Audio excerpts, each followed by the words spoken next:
All right. We're back for part 2. So, Jay, tell me what's next. I have a little bit of a bone to pick with you, my friend. What is the bone that you would like to pick? This whole thing about what a great state Colorado is to live in. But Colorado is a great state. It's pretty to look at. It's great to visit. It's got the amenities. Wonderful. Oh. People ask me all the time, oh my God, didn't you love Colorado? I say it's cold, dry, and expensive. That's how I feel about Colorado. That's not entirely untrue. No, it's 100% true. It's pretty accurate. Then I go, have you been to Texas? Wow. I did visit Texas. Texas is really nice. My only beef with Texas as a Coloradan was the humidity. Oh, but in North Texas, it's not nearly as bad as South Texas. In the DFW Metroplex, it's humid. Okay, it's definitely more humid than Colorado. I just walk out and sweat from time to time, but it keeps my skin supple. I no longer suffer from the dry patches on the back of my on my back or on my face or on my hands from the dry climate in Colorado. I guess also you guys probably don't get sunburned as bad. No, we do occasionally get sunburned because there's more UV protection. But that's one thing about being up here. 90 degrees up here is like being an ant under a microscope. Yes. There is no UV protection to protect you from the glariness of the. It really feels like getting fried. Right. It's brutal. The 5,280 feet of the thickest part of the atmosphere doesn't exist here. Exactly. And that is miserable. Miserable. And then we do this thing down in Texas called Friday Night Lights. Oh, right. Foosball. It is as great as it is portrayed in the movie and the TV series. Nice. It's unbelievable. The stadiums are huge, and head coaches make $100,000 a year just to be high school football coaches, and it's insane. It is a true religion down there, and it is so amazing to be a part of it. And 2 of the classes I teach every day, football. Yep, I have JV football and varsity football. That's nice. A class. I didn't even know that was a class, technically. That's how they do it in Texas. It's athletic period, and it's not just football. Every sport has their athletic period. So, I guess that actually makes sense. Yeah, girls basketball, boys basketball, tennis, soccer, they all have an athletic period. Lots of schools either do everybody has it first hour, and some schools do everybody has the last hour, some schools everybody has it at lunch. But it just depends, and some people rotate. Every class period is a different athletic period, and so, but it is an actual, coaches get one less class to teach, and they get their athletic period. Huge. Right. You know another thing that's cool about Texas? Cruises leave out of Texas. I've heard that. I've not been down to a cruise yet. Yeah, you've never been on a cruise? Still have not been on a cruise. One of the things I want to do in life. Yeah, man, you got to check that off your bucket list at some point. Definitely on the list, yeah. People always say, I'm worried about the boat moving around and stuff. It's like, dude, that boat is so freaking big, you won't even feel it. And it takes like an 8-foot wave before you even feel the boat moving, really. That's astounding. It's so huge. You wouldn't notice, but never been on a cruise yet. Busy raising kids and stuff. Right. I guess all your kids are grown now at this point. Yeah. So you could technically, you and Yo. Yeah, we're planning on it. We're talking about starting to save for next summer. Well, and the cool thing is because you live in Texas, you could get like one of those last minute late booking kind of things and save a fortune. You guys could go cheap. Nice. We'll have to look into that. Yeah, it's like 3 or 4 nights is not very expensive, Jay. Sounds like fun. I'd like to go to Jamaica. Yeah, the best part about it is that you only unpack once, and then the hotel just moves from place to place to place. That's cool. That's the best part. That's super cool. Because that was one thing I always hated about tourism is that you had to like pack and unpack and pack. Right. And unpack. Yeah. Not with the boat, man. You just go there, you unpack. Most vacations you go on, you like get home, and you need a vacation from your vacation. I do. Like at the end, I always try to plan at least one day of decompression at the end for just the fact that you've. And you got to do laundry. And you got to do laundry before you go back. Laundry never ends. What else do you want to talk about, Jay? Oh, we were talking about Friday Night Lights, and that was awesome in Texas. There's no state tax in Texas either. Oh, yeah, right. Like South Dakota, Texas does not have any personal income tax, which is that's a pretty freaking cool rule. Yeah, I dig it. Yeah. Now, there's property tax, of course, and there's tax on stuff. I don't know how we're able to be so fiscally sound. Like I see lots of construction all the time. I see roads getting fixed all the time. I see cops all the time. I mean, you know what I make as a teacher? Holy crap. Way more than I did in Colorado. Right. I wonder if that is because of excise taxes on oil. I don't know enough about it. I don't know exactly how Texas makes up their budget, but I do know that they are fairly well off as far as They're pretty fiscally conservative. They're not in a bad situation Right. from a perspective of unions and pensions and things like that relative to Illinois, New York, Michigan, states like that are train wrecks. Texas is pretty appealing and pretty attractive as a place to move to. I did actually consider moving to Texas because Steven Crowder is down there, and there's a robust kind of forum down there for this kind of thing. I contemplated it, right? The draconian laws regarding the herbs is the thing that stops me, right? So once that dam breaks... Man, I tell you what, I still struggle with why it hasn't. How long has it been up here? 19 years. 19 years. 19 years since 2001. That's insane. It is, right? And my argument is, obviously it's not going to cause the collapse of society. It won't be weed that causes the collapse of society. It'll be something else. It can't be. Doesn't even make sense. Right. I mean, if crack didn't do it, then weed's certainly not going to. Man, that's the best point I ever heard. If crack didn't break us, marijuana sure won't. Heck no. Yeah. The medical benefits alone are worth it. And I've just said from the beginning, from 2001, if you treat it like alcohol, you got a tax revenue, that'll be huge. Right. You've got it regulated, that the majority of the people are going to abide by those rules, because that's what we do here. And I think we've proven that is what happens, right? That when you build a legal framework, people will use that. Right. That's how we got alcohol. Yeah. When we had prohibition, shit was crazy. Right. Right? People going blind drinking bathtub gin. Exactly. But now it's regulated, and you get basically whatever you want nowadays, but you got to go to a special place to get it. You got to be of a certain age. You got to show proper ID. There you go. What else do we want to talk about? I'm trying to give you reign so that I'm not guiding the entire show, right? Oh, like well, you can, if you want to talk about something, just... It's kind of your job, but okay. Thanks for pointing that out. That's what I do, man. Point out what your job is. Hey, fix that. Thank you. So I'm a supervisor by trade. Let's see. What about the American dream? The American dream. I thought about this a lot as I was teaching Gatsby this semester. Does the American dream still exist? If it does, what is it? How much has it changed since it was our American dream? And is it still attainable? Wow. Those are good questions. I would say that the American dream still exists, but it's a smaller and slightly different version of the dream than it was before. Like, I don't think nearly as many people have home ownership in their future as the products of the post-World War II generation. I recognize now that the whole, societies go 10 generations before they have the breakdown, and I see why. Because the people in the beginning, they have the best opportunities, right? The game is new. The game is early, and you have the best opportunities to stake everything. Early on a multi-level marketing plan. Right, exactly. Like when you got in early on something like that, you were the big winner, right? And so now you have a whole lot of people that have been the big winners that have bought up all the hotels on Park Place and all the and now they charge us for the privilege of staying there. Right. Yeah. So we're going to live a night of the American dream. Right. The night of the American dream. So what is your version of the American dream? Wow. To be honest, at this point, I have actually learned the lesson that happiness doesn't come from things. Happiness has to be something that comes from within inside of us. So I've kind of changed my feelings about the chasing of the material. Right. Which I actually think is really good from a spiritual growth perspective to recognize that, I got plenty of shit, Jay. I mean, look around this place. I got every freaking thing that I ever practically wanted. And now what I've done is I stopped to look at it. It's like, geez, what am I doing with all this crap? I got to figure out a way to get rid of some of this stuff because everything that you bring with you takes energy. Yeah. And to have less stuff takes less energy. True. I've always thought and said that happiness is not a destination, but a mode of travel. Happiness has to come from within. Like you say, I'm the one who's responsible for my happiness. Right. Despite my situation. My emotions can be controlled by my environment, or they can be controlled by me. What's it going to be? Do I get hurt? Do I get sad? Do I get lonely? Do I get depressed? Do I get all those things? Absolutely. Do I get offended? Rarely. I find too much humor in things. And so I don't get offended because I know it's not true. So I just try to enjoy where I'm at and be content with what I have. Nice. Do I want more? Do I want to be a head football coach again? 100%.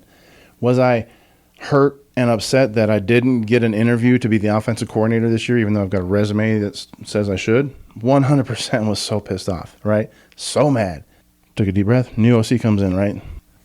And he's all over the place, right? And he's got great scheme stuff, great formation stuff. I really like it. It's a lot of the stuff that I wanted to do with the tight end and the big running back in the backfield. It says one thing one day and it's different the next day. And it's kind of like I just want stuff written down. I want to plan. I want to know what we're doing ahead of time. That's how I operate.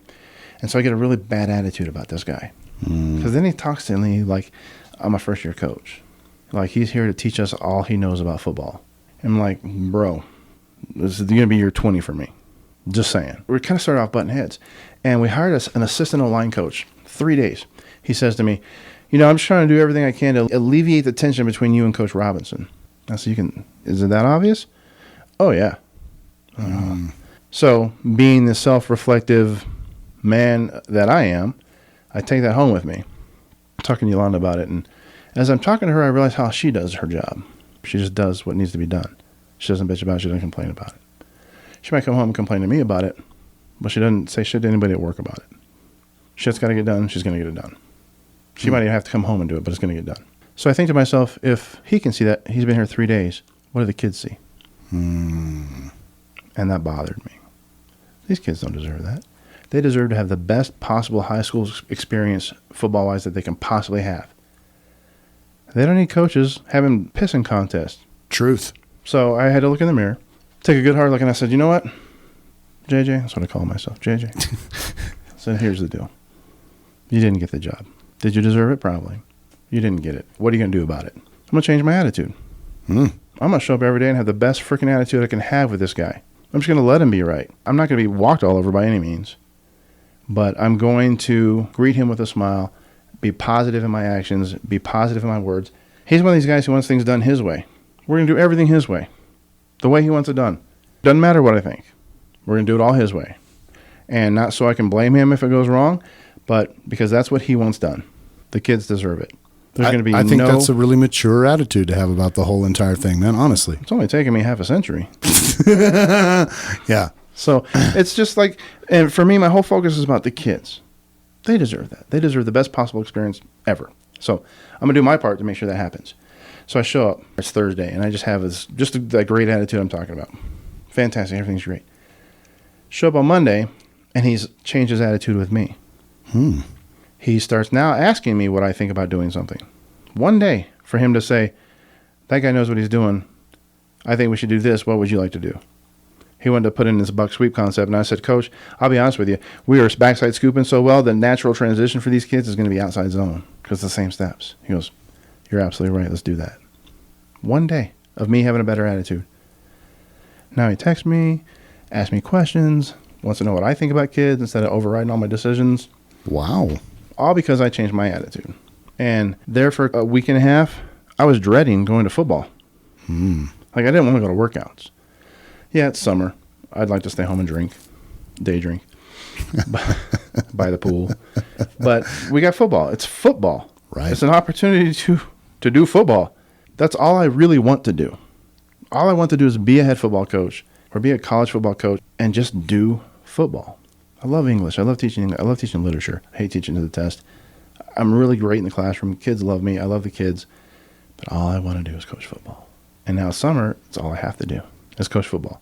For like 4 hours a day, 4 days a week. It's very taxing, right? Teachers don't get summers off. The rest of those bastards might, but we sure don't. Not the coaches anyway. Hell no. So in most summers, we do that for free. Just part of the expectations as a coach. It's not paid time? It's just... No. Really? Yeah. It just comes with the deal. That's part of what we do. Oh. Hey, we got summer workouts. Thanks for being there. Wow. Yeah. I mean, that's part of life as a coach. People don't know that. I didn't know that until you just said that. I had no idea. Our district's trying to put a process together where I might get some money, like teaching summer school. So it's not big money, but it might be a little extra, which we're all excited about if we can all get it. I don't think we're all even going to get it. I think half the guys are going to get it. But just barely. Barely. Our staff is 16 guys. I had 6 guys on my staff in Colorado. I was going to say, that's an incredibly large staff for football. We're only 5A. Endeavor. Yeah. How many students do you have to be a 5A school? It's different in every state. In Texas, the cutoff from 5A to 6A is about 2,200 students. There are over 1,400 high schools in Texas. Wow. Holy crap. Yeah. There might be 132 or something here. I don't know. There's 1,400 in Texas. That's insane. Yeah, we have 6 divisions currently, so 1A through 6A. The lower 5 divisions are all split into Division 1 and Division 2. And this just changed. The last cycle came out, and they decided what they used to do is 6A and 5A and 4A, I think, were all one classification. And then the top 4 teams in the district made the playoffs.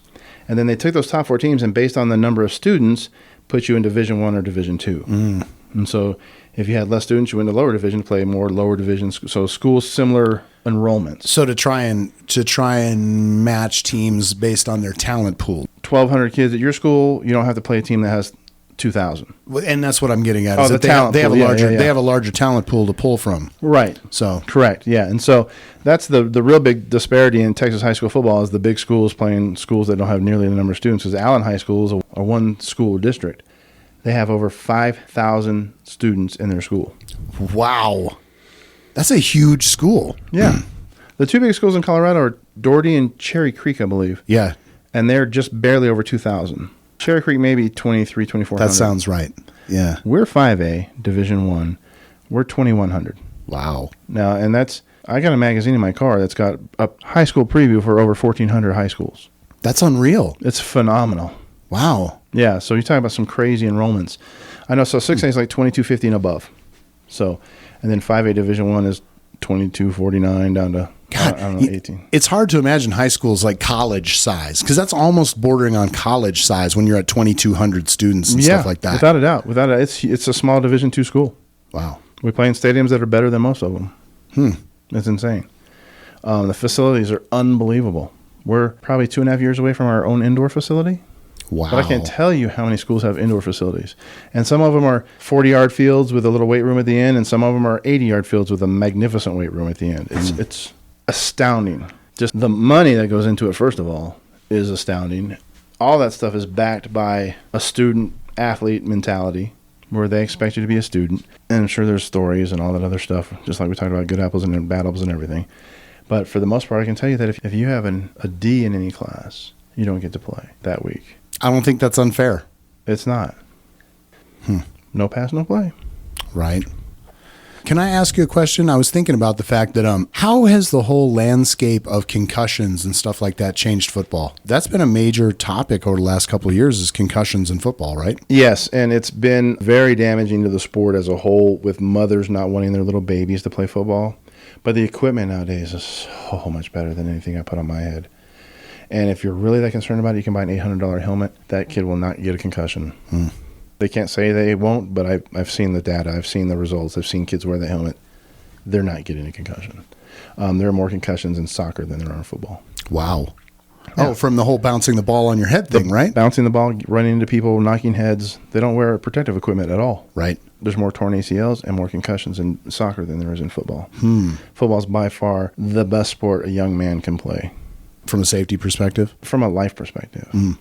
And yes, it's dangerous. And it's dangerous. Dangerous is a big word. You know, it's. But life is dangerous, Jay. Yeah, you can fall down the stairs, you can get hit by a bus. 1,000 things can happen to you every day. But in football, we put kids in a position to be successful.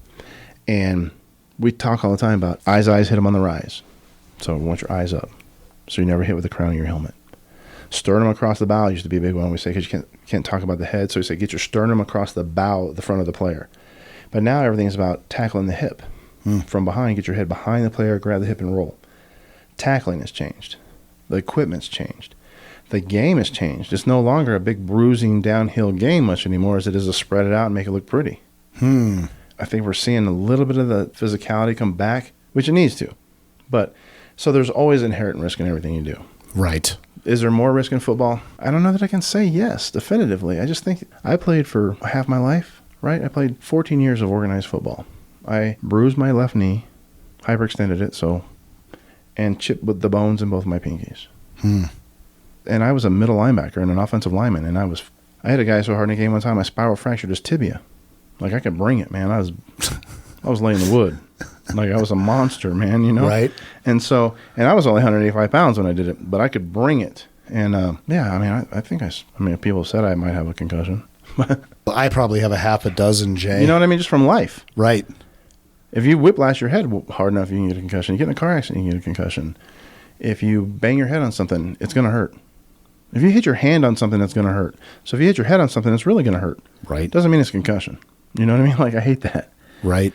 I hit my head really hard and it hurts. You don't say. Weird. Right. It's really unusual that you hit your head and now it hurts. Weird, yeah. So I think a softness that we've created in this younger generation of kids who, you know, they're coddled and they're me now and me first and me right away, and they don't have any attention span and they need instant gratification, and way worse than even we did with the microwave. But I'm sure every generation has said that about the next generation. But it just seems so evident now that they're just, I bet the World War II guys think we were pussies too. Yeah. I can imagine what they think about these kids though. Yeah. The world has definitely changed a lot from that perspective. Like when I was working at Dish, we did a Halloween thing every year. And so we would set up, typically they would have this thing where they would set up a bunch of games for kids, right? And we had this one game where kids had to throw a little foam block through some holes that had been cut out in a cardboard thing. Kids don't know how to throw anymore, Jay. Kids can't throw for shit anymore. When me and you were kids, we threw dirt clods, snowballs, rocks, everything, right? Yeah. Water balloons, baseball, everything. Right. Yeah. We threw all of those things. And now when I watch kids throw, they don't know how to throw things anymore, Jay. They don't play outside. Yeah.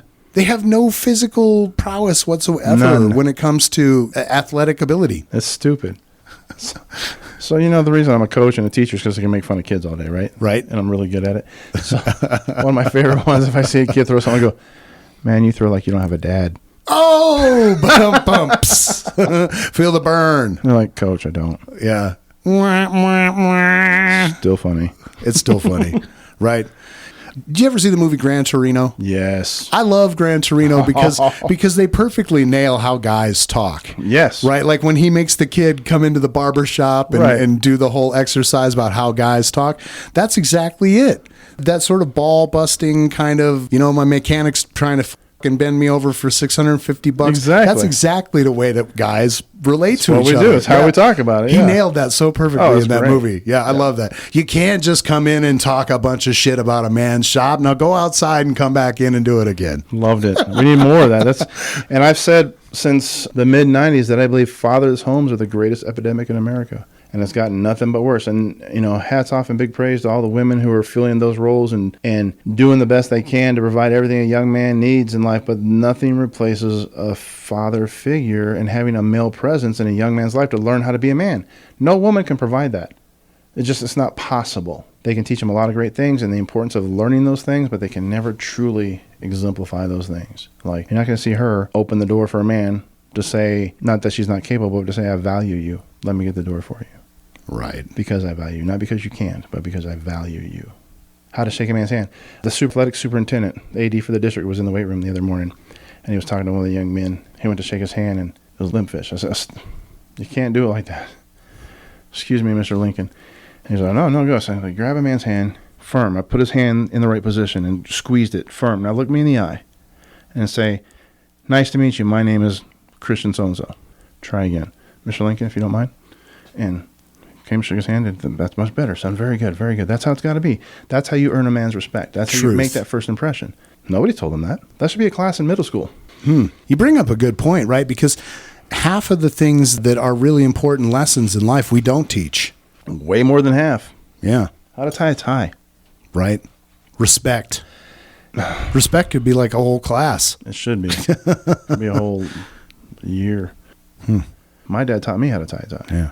His dad taught him. See, and my dad wasn't around, but I was very lucky because my Uncle Danny stepped in and my grandfather stepped in and Bill stepped in. And so I had men figures to show me these things. Right. I'm sure that's your mother's doing.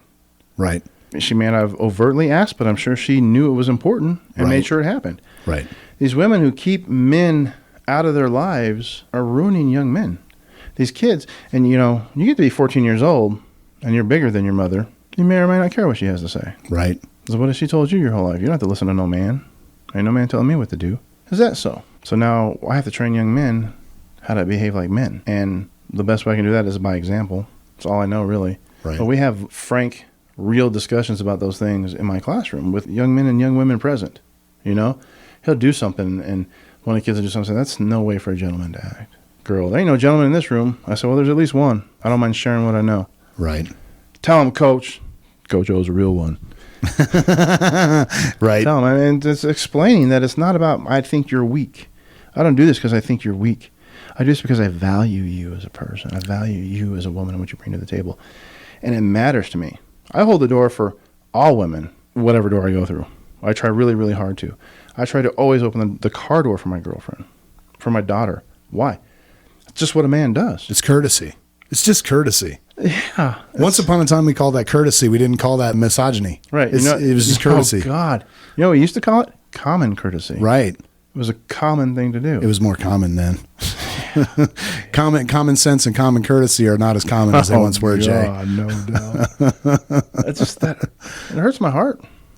Yeah, It hurts my heart. I feel you. That is one thing that I have noticed, generationally speaking, is that I don't know if it's the onset of the internet or what, but people are not as connected and as close as they once were, community-wise, At all. and to other people as we were before the internet. The internet has stunted our growth in some respect on that. Socially, without a doubt. We had new neighbors. They moved in 2 weeks ago. They invited us over for a crawfish boil. Nice. We couldn't believe how much fun we had being across the street with neighbors. I went inside. I was outside hanging with all the guys, right? We're just all hanging out, talking shit, blah, blah, blah, drinking some beers.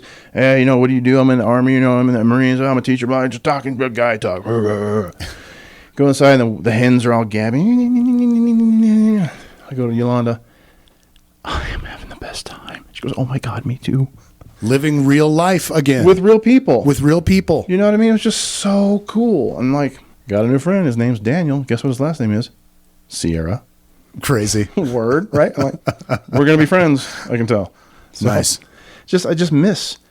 I mean, I don't miss it because we just did it, but I hate that people don't get that opportunity. Played spades, man. It's an interesting thing to note that the internet promised to bring us together, but it isolated us at the same time. But it's so weird because I talk to so many people on the internet, on Facebook, that I wouldn't see otherwise. Right? See how weird that is? But I know one of my neighbors' first names. 2, Daniel and Steve. Good. You know what I mean? Like, what's that about? That's something we need to get back to. Once upon a time, Jay, everybody knew their neighbors, bro. You counted on each other. It was common to know your neighbors, right? You watched their house when they were gone. They watched your house when you were gone. And if you needed sugar, you could borrow it. Right. Or an egg. Yeah, exactly. I mean, we relied on each other back then. Right. And it's a village to raise a kid. I knew damn good and well that if I messed up at the neighbor's house, he had full permission to handle me. Right. As needed to be handled. Well, and then tell my parents about it. Right. That whole it takes a village. It's true. Yeah. It's true. I just read the other day, somebody said, they were talking about the whole it takes a village thing, and somebody said the village stopped raising kids when people stopped caring about the village. I can sort of see that. You go home and close the garage door every day. In broken community. Mm-hmm. The idea of community is not the same as it once was. Now we are all divided into communities online. We find our communities online instead of in our neighborhoods and in our communities. Right. Neighborhoods don't serve the same social construct that they did before, though, because before when we lived in a neighborhood, you went to that school. Now kids commute everywhere. You chose a neighborhood near where you worked. Now people commute everywhere. Good point. Right. You went to the church in your neighborhood. Now, who goes to church anymore? Or they commute to like a mega church. Right, yeah. Definitely. They commute to a big mega church. So we've built these great, big, beautiful things that have torn apart the little foundational things that we need to be successful as a country, in my opinion. I agree. And I agree. I think that's why kids need sports. You play football, you're part of a team. Those are your brothers. You know, you learn discipline, commitment, perseverance, how to handle defeat, how to graciously handle victory, how to act somewhere else when you get your school name on your shirt, how to act when you're not in uniform but people still know you're a football player. How to address your fear.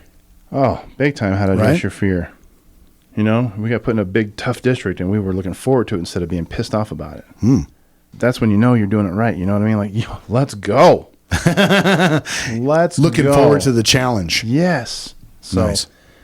that's when you know. As a coach, I've always said my number one job is to raise young men who will come back and be great husbands, fathers, and contributing members of their community. Like, in my mind, you go away and you come back like I did. You know what I mean? You build there. Doesn't happen much anymore. Yeah. You do those things, the scoreboard usually takes care of itself, and it doesn't. Nobody's mad at you because you're making good men. And we need those. Truth. So need those. Truth. And we all know kids, man. I'm sure you know a few kids that you can be an example to. Everybody knows somebody.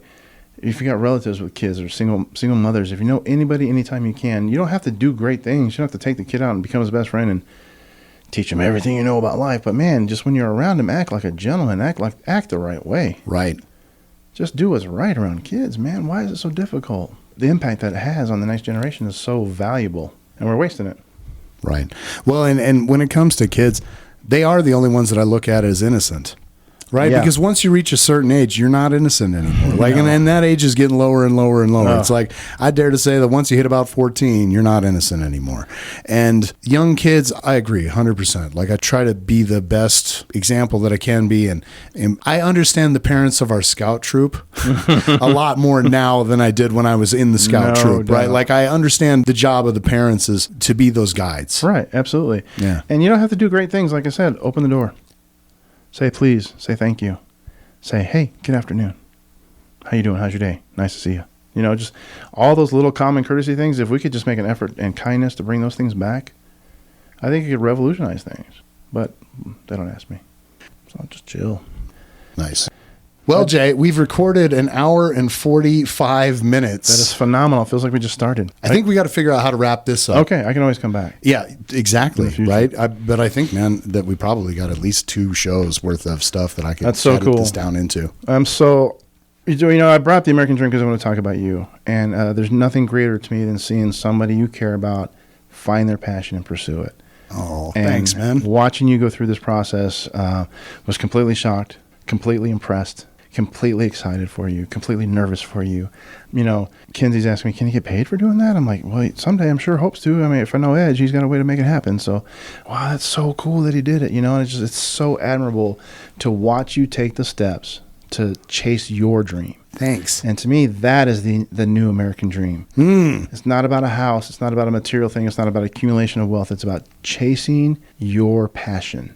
It's like me and coaching football, man. It's my passion. I love doing it. I can't believe I get paid this well to do it down in Texas, in the mecca for high school football. And yeah, I want a better position and I want more. But right now, I just love what I do, and I love my guys. And I'm super excited about the season. We should be pretty good this year. And who knows what that could lead to. But I love coaching football. I love watching you chase your passion, man. And Thank you. listening to this podcast has been like hanging out with you again. And my God, I've missed that. So great. to do. And technically, you now have officially hung out with me on the show even. Yeah. Right? But we hung out before that. Every time I'm up here, I try to hook up with you. And, That's true. And, you know, like when you talked about the restaurant stuff and you mentioned the Thai place that we went to, I was like, oh, I've been there. That's so good. It was really good. And you know I wasn't lying, right? That Right. place is the bomb. Yeah, I was like, I've never had Thai food before. And you're like, well, come try it. And sure enough, yeah. And you're like, you want to meet for food tonight? He's like, how about I stop and grab something? I'm like, sure. What do you want? I trust you. Nice. So, and then you did not fail there either. That was a good burger. Right on, my brother. So I right just love on. you. I'm super excited for you. I'm glad to see you. God, when a man chases his passions, he's almost unstoppable. Right? And the joy in his life it overflows to those around him. And I feel like so much that's what you're doing right now. And it's a gift to the rest of us. And anybody who can hear this should just do the same thing. And if you can't, find a way to make it happen. Find a way to make part of it happen. Do a little bit of it every day. Chase your dreams. Pursue your passions. It makes you a better person. Thank you. Love you, man. Thank you, Jay. Yeah, it's been crazy because I think about the fact that like this will be episode 12, Yeah. right? And I'm glad I started down the path because it's crazy how just start doing it. Just start cutting wood and pretty soon there'll be a pile of wood. Exactly. If you're a writer, just write. Pen on paper, man. You gotta do some of it every day. You gotta do something every day that helps you. This has been really great for stoking the fires of creativity for me. Oh. It really has. And all these stories you hear about these people all start with, I took a chance. Right? I knew this is what I wanted to do. I just had to start doing something. So I just started writing. I just started singing. I started playing. I started. And all the great dreams and all the great accomplishments in the world start with that. I started. The journey of 1,000 miles begins with the single step. Always, man. Thank you, JJ, for being here for episode 12 and possibly 13. It has been a lot of fun having you here and interviewing you, Jay. I've truly enjoyed myself. I don't know that I'm worthy of being interviewed for anything other than I know you and you're my boy, right? Right? That's all it takes. You're an insider. I'm an insider. Right? I love it. It's so much fun. I enjoyed it. I've Nice. never had the opportunity to speak. I have a classroom every day and I talk to 30 kids or 100 kids every day, but nothing on this level of magnitude. And so I think it's very cool. Thank you. What's cool is once I put this up and you hear it, you're going to be like, wow, that was actually very therapeutic to go. Yeah, it's kind of bizarre. You'll discover what I'm talking about once I edit it and put it online, right? But so, yeah, thank you, Jay, for being here with me today on the Matt Mettler Podcast. Totally my pleasure, my honor. I'm so proud of you. Keep going, boy. Thanks, man. The Matt Mettler Podcast is a Matt Mettler production. Copyright 2019.